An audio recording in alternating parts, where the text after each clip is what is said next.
Welcome to day number 3 of the Elite Hitting Blueprint. Today's going to be the last day that we do this. I know we've covered a lot of information over the last 2 days.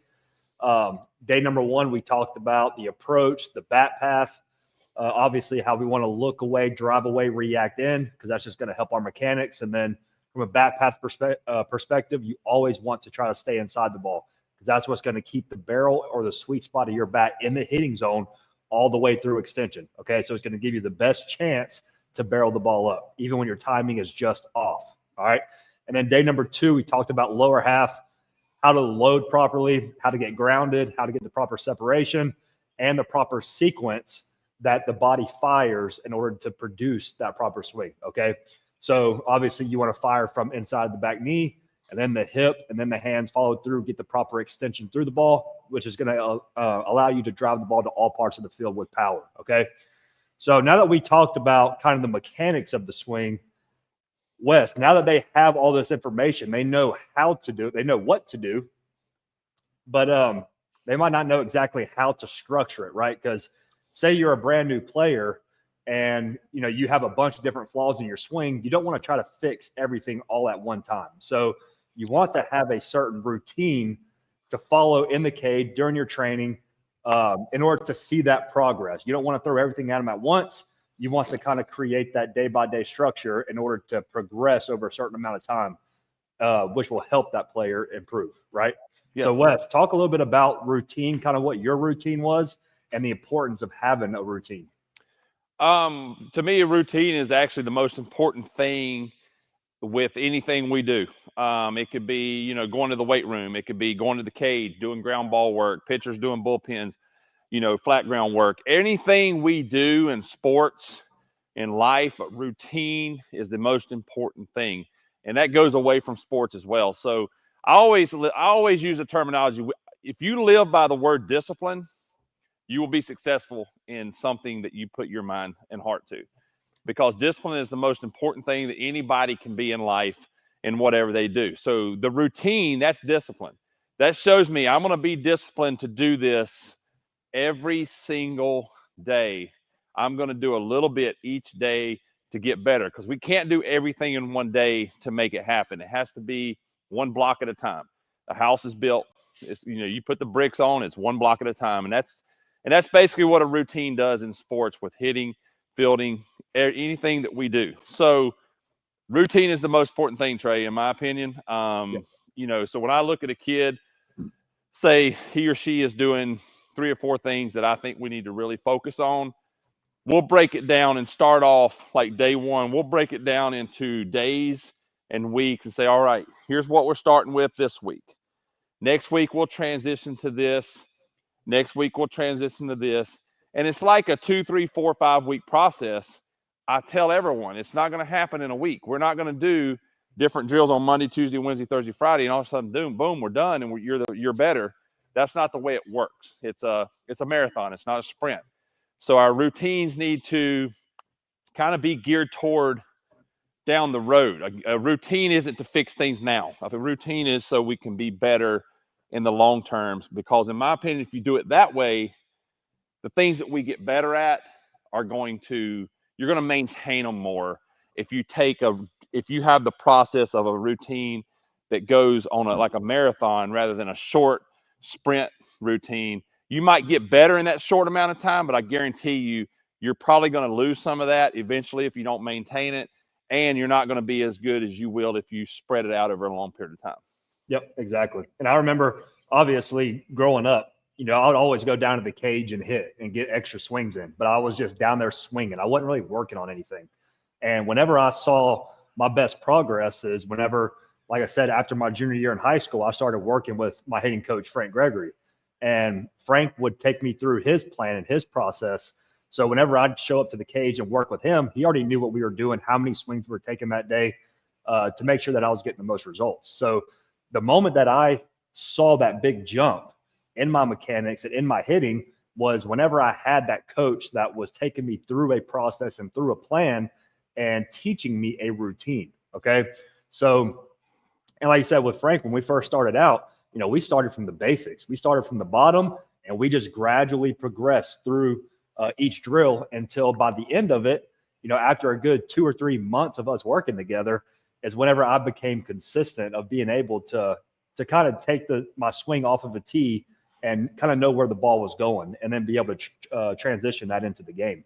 So, and I still remember, whenever I was younger, I always struggled with losing weight. And I'm sure a lot of people do that. A lot of people struggle with the weight loss. And I would try everything. I'd worked out every day, literally worked out all the time and just never could seem to get it off. And I remember one of my buddies, he said that, he had lost like 15 pounds following this program inside of the gym. So this program was literally laid out like day one, do this many reps, do this exercise, this many reps. And if you followed it all the way through, then it gave you that plan in order for you to see that progress in the gym. And I remember I followed it day by day from day one all the way to day 90. And I ended up losing 30 pounds in 90 days. So I tried working out on my own, right? Doing it myself, but I didn't really start seeing the progress until I followed a certain plan and had a coach that kind of like guide me and walk me through it. So, I take that same approach from when I lost weight to when I got into college, when I didn't have my hitting coach with me anymore, right? So I had to create this plan and know what I was going to do every day when I stepped in the cage. Because as you know, I was a 180 hitter my junior year of high school, ended up hitting 300 my first time in my career in my senior year of high school. And I ended up walking on in college. All right. So whenever I got to college, I was a third string first baseman again. I literally went from, being a backup my junior year in high school to now I'm the third string first baseman in college. So, and I didn't have my hitting coach with me. That was the problem is, I'm hours away from my hitting coach. I didn't have someone working with me in person. So I had to follow this plan and I had to create a routine for me to do every single day for whenever I got my opportunity, I was ready and I was prepared for it. So sure enough, in the fall, first game of the fall, starting first baseman tears his ACL. The backup first baseman ends up getting kicked off the team for drugs. And sure enough, I'm the only guy left, right? And because I had the routine, I was disciplined with my drills every day. I was prepared when I got that opportunity. Ended up being all conference, leading the team in every hitting category. And the reason for that is because I had that routine and I followed it. So I was prepared when the opportunity came. So like I said, I can't stress enough just the importance of having that type of routine. But Wes, for you, I know that you just got done doing a program with a softball team, right?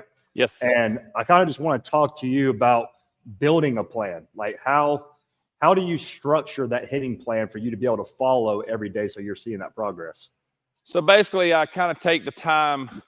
So yes, I did a softball program, a 7A school here in Birmingham, Alabama, really top high school program. They've come short in state the last few years, so they wanted to get, one of their weak points was their hitting overall as a team. So they wanted to get it better. So next year with their pitching, they got a chance to win state. So that being said, with high school, so we have our 30-day All-American program. So they wanted their program to be more geared toward their problem was their girls could not drive the ball. Everybody was just, hitting little singles and, getting out on the infield, or balls that were hitting the outfield were dying, so they were getting caught. So I talked to the coach and I said, look, we have our programs, but I'm going to mesh our All-American program into our 10-day exit velocity program. And we're going to mesh them together.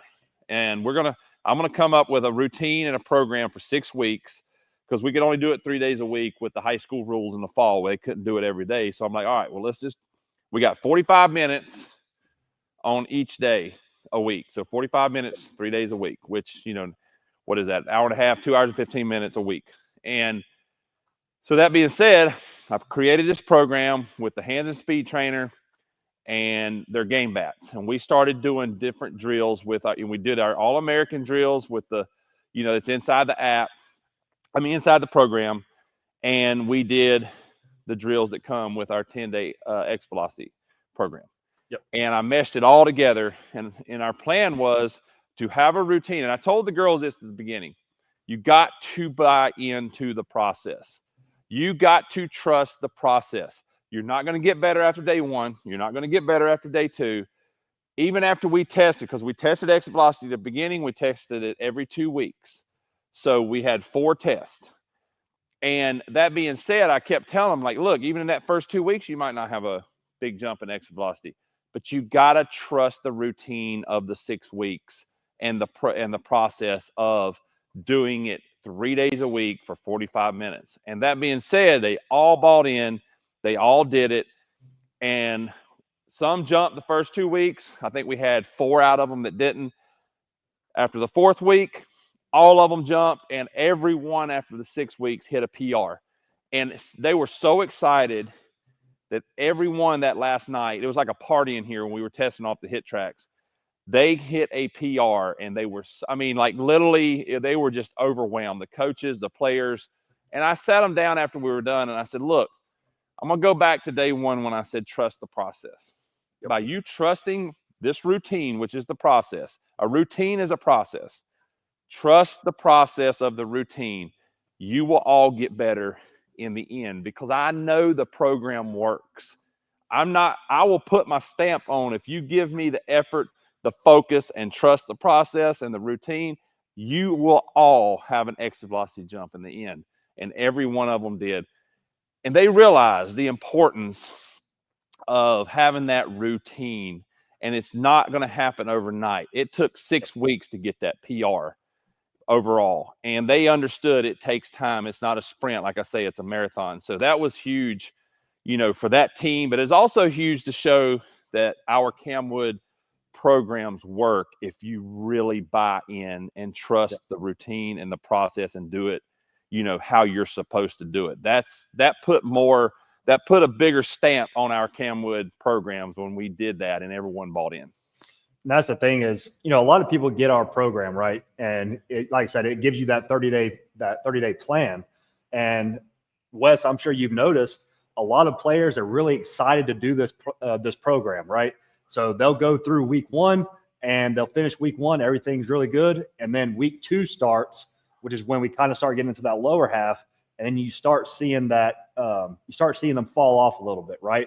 A lot of players have a hard time actually sticking through that 30-day plan. Yes. So what are some of the, I would say some tips and tricks for parents if they're working with their players?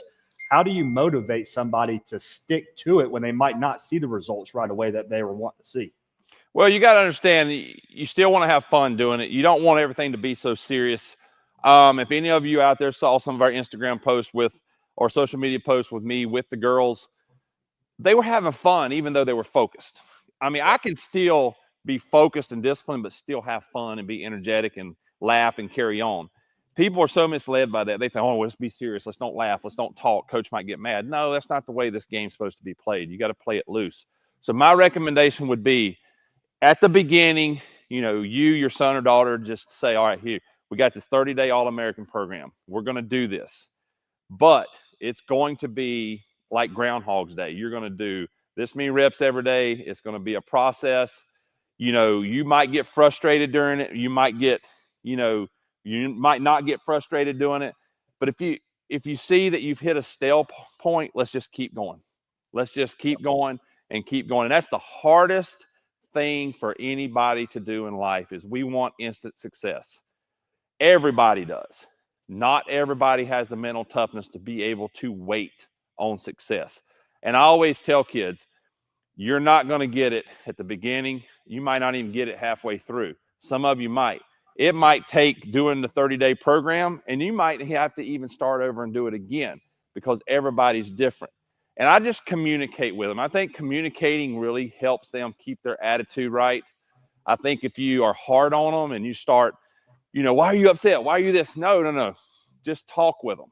Say, hey, come on, it's okay. It's okay to struggle. It's okay. I know you're not feeling like you're getting better, but I promise you, you're probably getting better. You just don't see it yet. Just talk to them and communicate with them. That's, to me, the best coaches out there to communicate with their players. The ones that don't communicate and get mad and don't say anything to their players, that's the ones that, in my opinion, the players get more frustrated because they don't know what the coach is thinking. So as a dad, a mom, a coach, and you're doing a program or a routine with someone, you got to give it time. You got to talk with the player, communicate with the player, keep positive vibes, add music. All right, you see the players getting a little bit stale. I'm going to add music today. Let's play some music while we're doing this today. Let's do our reps with music. Let's start to get a little rhythm in here, get a little life in the room. And there's always ways you can change it up because, trust me, it's like Groundhog's Day. If you do a routine the right way, it's like Groundhog's Day. It's the same thing over and over. But, of course, that's what you want. You want to build the proper muscle memory. Yep. And like I said, a lot of players, another thing that I was going to add to that too was, you said to add some rhythm, add some fun to it.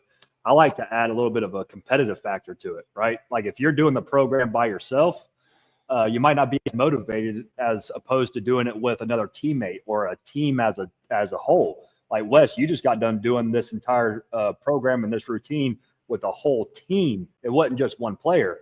So you have other players that are able, like maybe a day you're not really as motivated.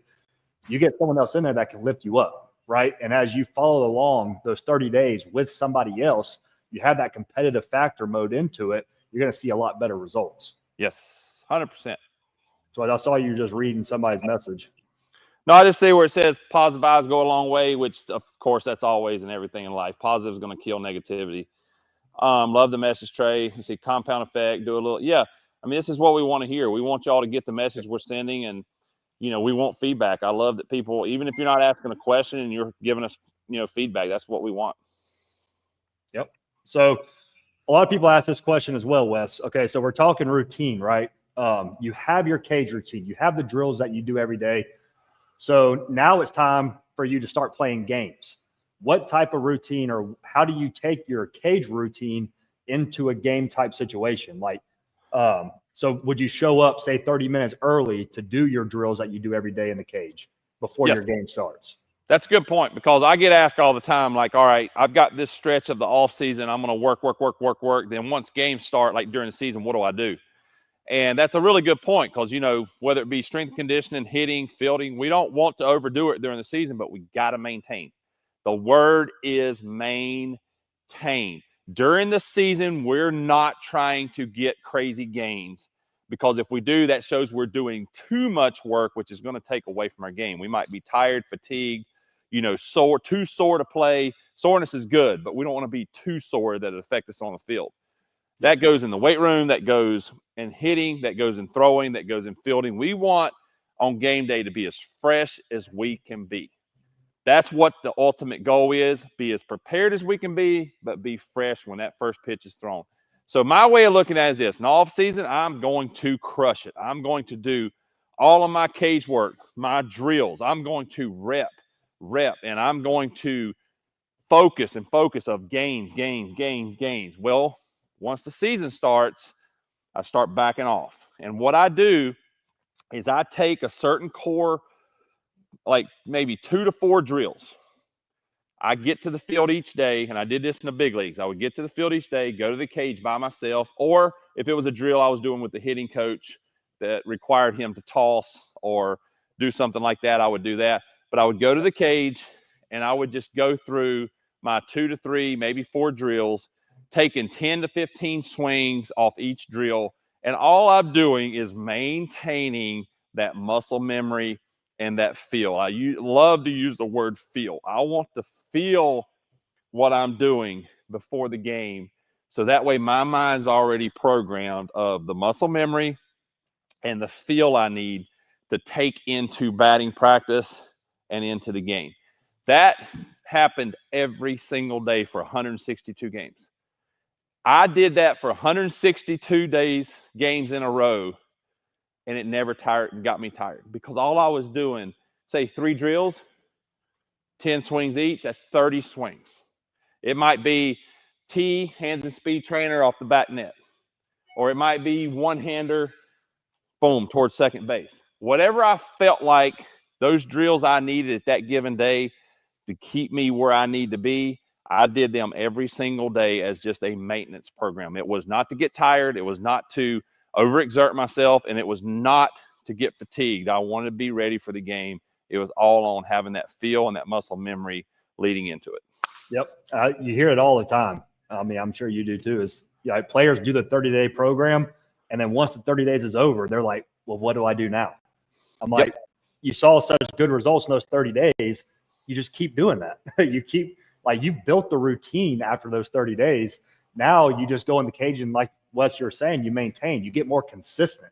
That's what I always tell players is we still do these drills to get more consistent at it, because you're not going to be perfect after 30 days, right? So you have to start building that consistency. Like, even me in college, I did these drills in this program whenever I was in high school. Okay, every day in college, I did the exact same drills.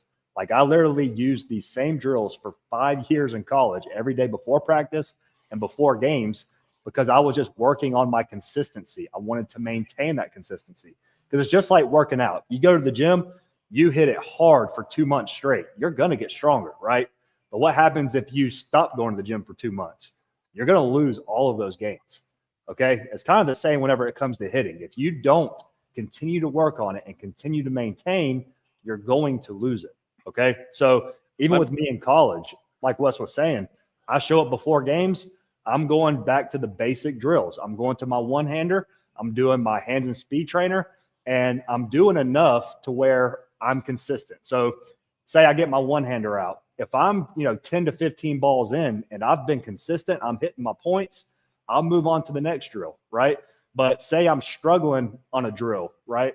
I'll put a little bit more emphasis and do a little bit more swings on that certain thing. All right. So I want to go until I feel good and I'm consistent in the cage before practice and before games.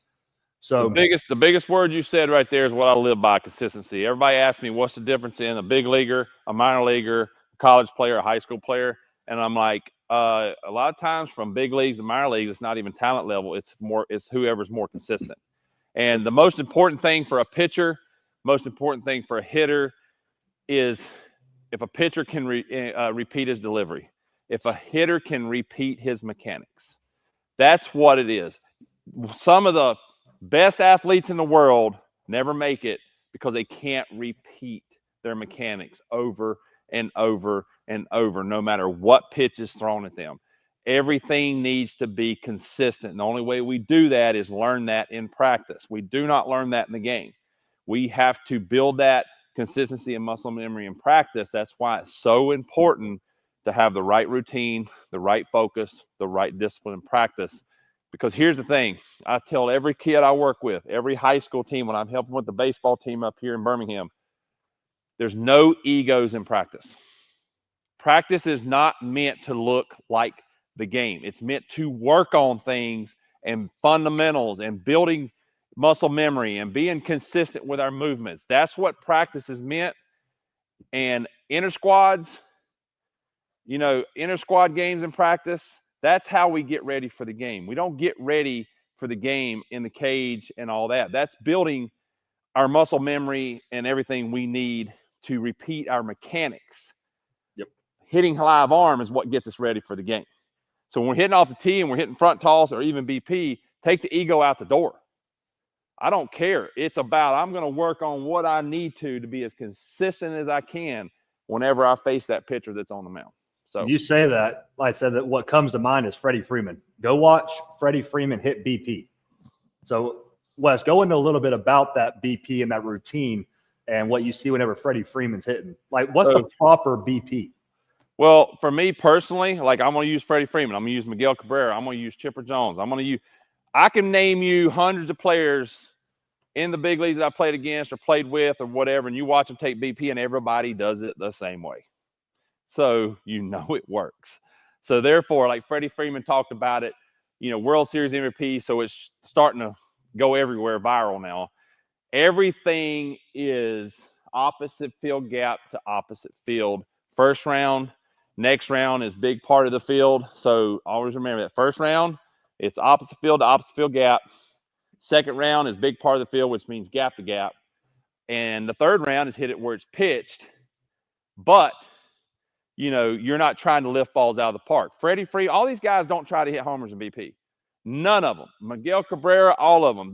All they're doing is getting their contact point where it needs to be. They're filling their hands. They're filling their hip. They're getting everything worked and getting the process ready for the game. That's all they're doing. They're not trying to launch balls. Some guys are strong enough, like your Judges and Stantons and this. They're strong enough that if they just tap the ball, it's going to go out. But overall, the majority, like if we do it the right way, we're going to pepper balls off the wall. Some might go out, but majority is line drives, opposite field gap, big part of the field, and then the last round or so hit it where it's pitched. And that's what Freddie Freeman does. That's what Miguel Cabrera did. I mean, all these guys do the same thing. That's their approach in BP. And, you know, I see kids now, their first 3 swings on short toss, their first 3 swings in BP, they're sitting here trying to yank everything and hit it to the pull side. And what they don't understand is that's where the ego comes in. They feel like they have to do that to impress somebody, which I tell them all the time, like, guys, you're in high school, you're not going to impress me. I've been around the guys that hit the ball 10 times harder than you. I don't care. But that being said, they don't understand that what they're doing is setting themselves up for failure in the game. And that's one of the hardest things to get kids to understand is the proper way to take BP, the proper way. First swing in the cage off short toss. I'll even dumb it down to short toss. I'm thinking let the ball travel. Even if I hit the ball into the, you know, if I'm a righty and I hit the ball even off front toss to the first base coach, that's better than you yanking the first pitch. Because if you yank the first pitch, everything's working the wrong way. But if I go like this and like, a little late on that one, guess what? You're still connected. Your direction is good. Now you can just start creeping up a few inches until now I'm driving balls the other way. Yep. And whenever Freddie Freeman was talking about it, I think this was like right after the World Series, he's talking about his dad throwing BP to him. The first round is always opposite field. So he's throwing it on the outer half of the plate. He's trying to hit a line drive to the shortstop. As a lefty, you're hitting the ball to the shortstop. As a righty, you're hitting the ball to the second baseman. And then the next round, no matter where the ball's pitched, he's still trying to hit the ball to the opposite field. So why would somebody want to do that on the first round or first 2 rounds during BP, Wes? So it sets your direction. That's all it does. It sets your direction. It sets your path. We always talk about that. I need to set my bat path. I got to set my bat path because we always say the game's going to speed us up and we react in, which is so true. I'm not setting my path in practice this way. I'm going to set my path being direct. In, boom. It goes like that. I'm not yanking that inside pitch. My eyes tell the barrel where to go. It sees inside, and you naturally react. That's what you want to build that muscle memory for. So when I think right center gap to right field in BP, I'm setting my path because I'm letting the ball travel, which, like Jeter said, gives me more time. Yep. Gives me more time to recognize the pitch, see the ball, track the ball. You're building all those things you need when you get into the game. The eyesight. You're building the control of staying back. You're building that approach of staying behind the ball and not out over the ball. So many things go into play when we talk about taking BP in our cage routine with good direction. That right there will fix a lot of mechanical flaws. Yep. So we're about to get into where we're going to show you how we broke down our program and how we created our program. That way, you know, you can go and you can create your own, or you can just follow the ones that we already created. But you brought up Derek Jeter, Wes, and you always tell the story of Jeter when you talk to him about his routine. And the main thing is whether you're on a high or whether you're in a slump, you have to maintain that same routine because you know that's what's made you successful and what got you to that level. So, Wes, talk about that story. Mental toughness and discipline. That's exactly what Derek Jeter means when he says this. 20-plus year career, never, ever changed his routine. He could be 4 for 4. He could be hitting 320 at that point of the season. He could be 0 for 15, 0 for 20, having a slump, hitting 200 during that period. Guess what? He doesn't change his routine. He trusts the process. You'll hear me say it over and over. Trust the process. He knew what routine worked for him. All those years, he figured it out. Okay? He figured out the routine that worked for him. So he had the mental toughness and the discipline to know, I don't care if I'm going good. If I'm going bad, I'm sticking to it. How many players out there do you see have a routine? Boom. Oh, I'm 2 for 4. I'm 3 for 4. I'm 1 for 4 with a homer. I'm 2 for 4. Oh my gosh, I'm feeling good. 0 for 4. Hey, can we go to the cage tonight? I need to change something. How many hitters do you see do that? Guess what? Majority. because they're not taught to trust the process. Teach your players, moms, dads, coaches, to trust the process. And that's what Jeter's talking about. He's talking about trusting the process, trusting the routine. No matter if I'm going good or bad, I know that's what I need to do to be consistent every day. Because you got to understand, the pitcher is going to get us out sometime, even if we are an elite player. So we cannot ride on emotions. If you ride on emotions, you'll be changing your swing every day. You'll do something different in the cage every day. You can't ride on emotions. You got to ride on consistency and what you know works for you. And if you have the mental toughness and the discipline to do that, you will be successful over an entire season. Like I said, it's not about one game. Numbers are about the entire season. We can't go on, oh my gosh, I was 0 for 4. No, guess what? Next game, you're 2 for 4. Well, now you're hitting 250. It goes up pretty quick, doesn't it? So we can't ride on emotions daily. We have to look at the long term, which that's where the routine comes in. Yep, that makes sense. So real quick, Troy, we got a question here, and this goes back to the routine with Bobby. Say, is it fine to take rest days and let him work day 5 a couple times or whatever? Yeah, I mean, for me personally, like the All-American program has so many swings per day, and Trey, you can hit on this. The rest days are put in there because we don't want kids to get burnt out. We don't want them to get frustrated to the point where they're like, all right, I'm done. This rest day lets them regroup. It lets their mind regroup. Like, it gives them a mental break. Go play video games, go play in the creek, go climb trees, do something different, and let's regroup the next day. So my opinion, I would go hard, and then on that day off, I would try my best to take that day off during this program, because it's not like you're doing a maintenance program where it's only, 20 to 30, maybe 40 swings. It's a lot of swings in a day. And especially for a kid, especially a younger kid, that rest day is going to be important to keep them loving the game. We want them to love the game. And if we run them into ground at an early age and not let them be a kid and do the things kids should be doing, they might, we might push them away more than we bring them in. Yep, and that's the thing is, like, yeah, this is a 30-day plan. It doesn't have to be done in 30 days. All right. So if your child, your child might be 8 years old, 9 years old doing this. If they struggle on day number 2, well, let's redo day number 2, right? Let's make sure that they understand how to be consistent in the proper movements, and before we move on to the next concept. So, you can take this 30-day plan and stretch it out to 40 days, 45 days. Yep. Whatever is comfortable for that player. Okay. What we've given is just a blueprint. It's a guide. It's something that you're able to follow, but you do it at your own pace. All right. Now, if you're built like me, I did the 30-day program in one day. I did 10,000 and something reps in one day. But, not everybody can be the same. Not everybody's built the same. But I'm just saying, like, that's why you don't ever follow a big leaguer until you get there. That's funny. We're built different. We're built a lot different. Talking about the program, we created the All-American 30-day program. The reason I created this program is because it's exactly what I did in order to become an All-American, right? So that's where the name came from. So this was a program that my hitting coach, Frank, taught me, and I took that information and I created my own 30-day plan. So, over 20,000 players went through that first version of the program. And then we ended up bringing Wes into the business as well. And I asked Wes, I said, Wes, I want you to go through this 30-day program, and I want you to tell me where we can make it better, right? I always wanted to improve the program to improve the results and make sure that everybody got the results if they follow through that 30 days.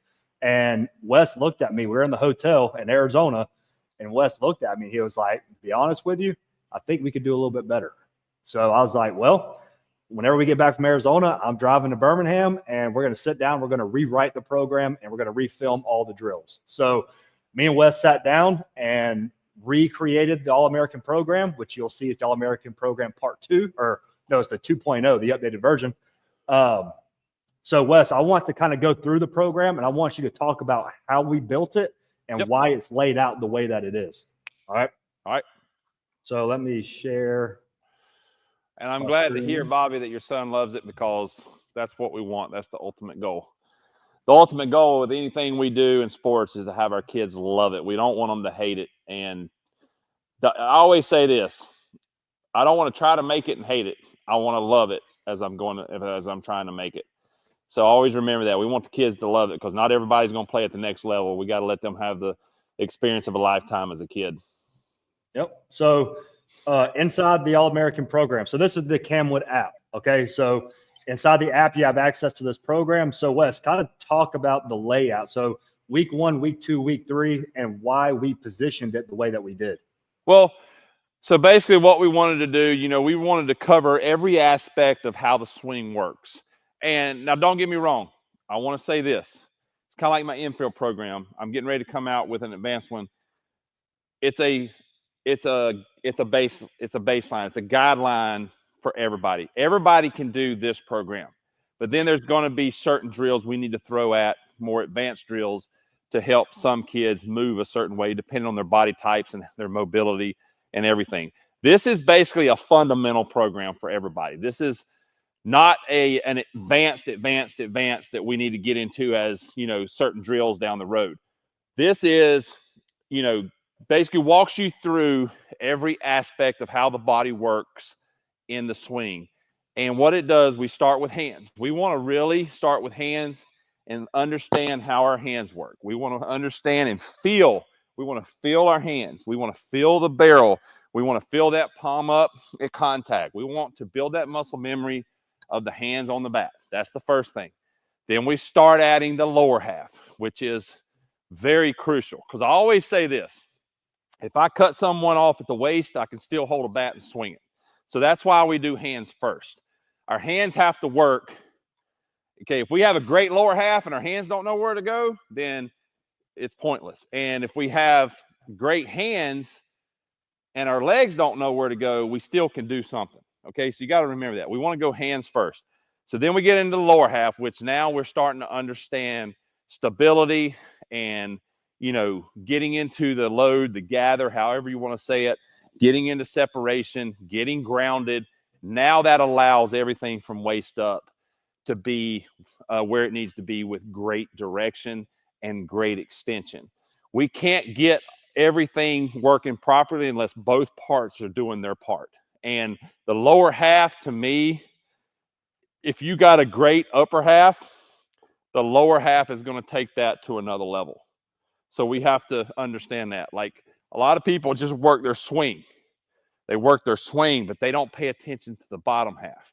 So that's where I told Trey, I said, Trey, we need to redo this program and do the same thing working these hands, but we need now to let people know how to understand the lower half. We need them to understand how the lower half works in the swing. And then in the end, you just put it all together. That's all. You just putting everything together in the end.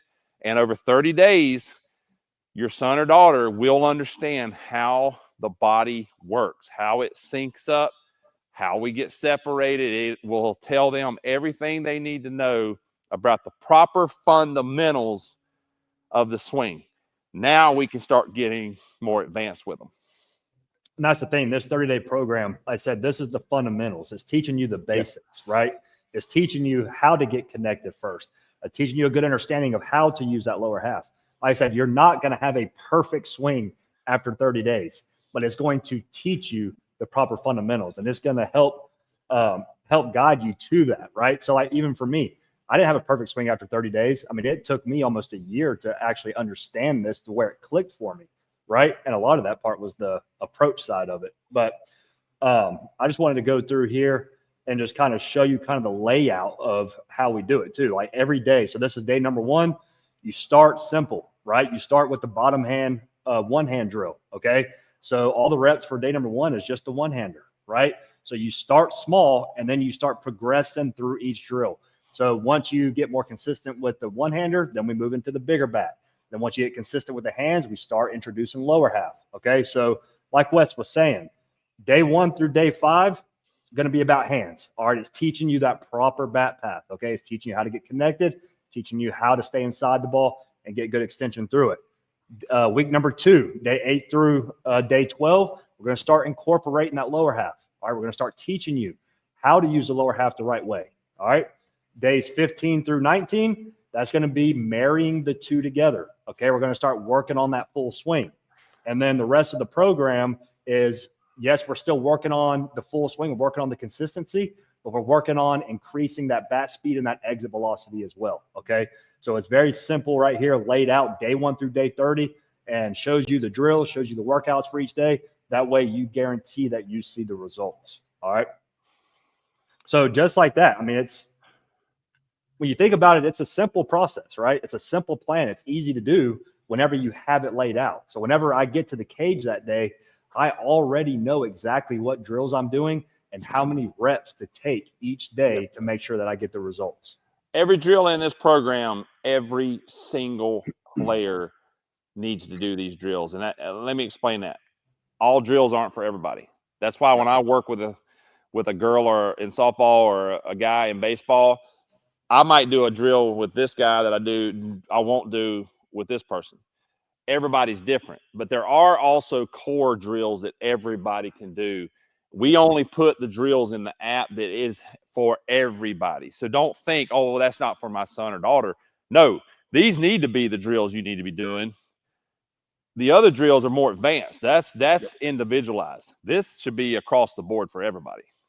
Yep. And that's what I like too about the program is, like Wes said, these are core drills. This is just teaching you the basic fundamentals that everybody should be learning, right? But say you're doing the program and we see, like, you post a video of your swing and we see that you need to work on extension maybe. Well, an extension drill is not really a part of the program, but we have drills, a drill library that we're able to say, okay, you need to work on your extension a little bit more. Here's an extension drill that you should do between now and the next day that you work the program, right? So we're able to critique and add things to the program as well. Because like I said, whenever you're creating a program for somebody, it's going to be player A is going to be different from player B, right? So being able to have those core drills, but also having a drill library and more advanced drills to throw into it, we're able to make sure that everybody sees those results in those 30 days. All right.